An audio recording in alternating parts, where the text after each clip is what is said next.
Que des gens s'unissent pour travailler ensemble et développer la communauté, c'est pas nouveau, on le voit à travers le Québec. Par contre, ici, à Lévis, on l'observe depuis le tout début. On est capable de voir qu'il y a 3 grands personnages qui contribuent à cette communauté-là. Le premier est certainement Guillaume Couture, qui a été notre premier colon, la première personne qui a foulé de manière permanente le territoire. Guillaume Couture est arrivé ici à titre d'employé des Jésuites, de donner. Il a fait partie des grandes expéditions. Il a été captif des Iroquois dans les Grands Lacs. Ce personnage-là a connu la torture, mais il a également été adopté par les nations iroquoises, ce qui lui a permis de comprendre leur culture, leur tradition, leur compréhension du monde. Alors, Guillaume Couture va devenir, à ce moment-là, un diplomate, un traducteur, un lien entre les nations iroquoises et la volonté de peupler la vallée du Saint-Laurent. Alors, il va être le premier grand négociateur de la paix de Trois-Rivières, qui est la première paix dans toute l'histoire de la Nouvelle-France dans la vallée du Saint-Laurent. Ça ne sera pas un succès, mais ça démontre là tout le potentiel de Guillaume Couture à attirer autour de lui, à développer le dialogue.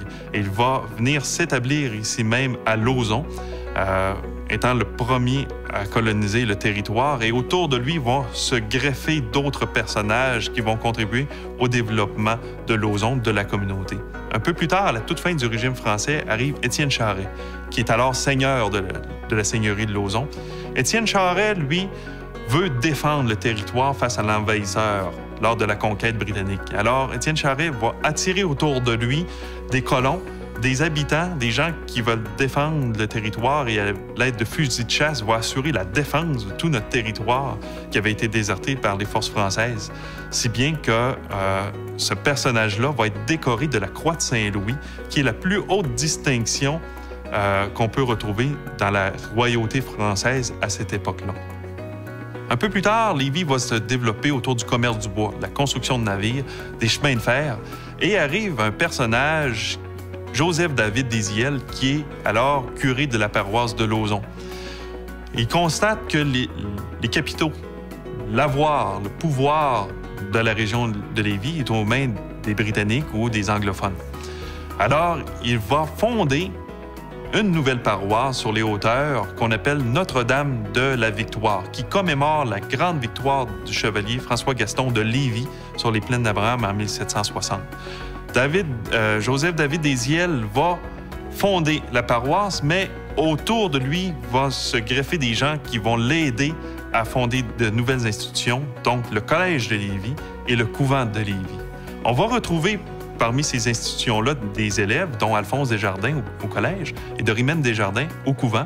Les deux vont s'unir justement pour donner naissance au mouvement Desjardins que l'on connaît aujourd'hui. Alors, ils sont la réussite de ce qu'avait rêvé Désiel, d'avoir une ville où les gens collaborent, des gens éduqués et qui travaillent ensemble pour le bien commun. Et Joseph-David Désiel va pas seulement s'arrêter là, il va fonder également une ville qui va porter le nom de Lévis. C'est la grande ville que l'on connaît aujourd'hui, que l'on fête les 150 ans.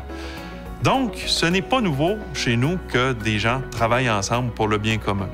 On est capable de tirer ces leçons-là à travers notre histoire.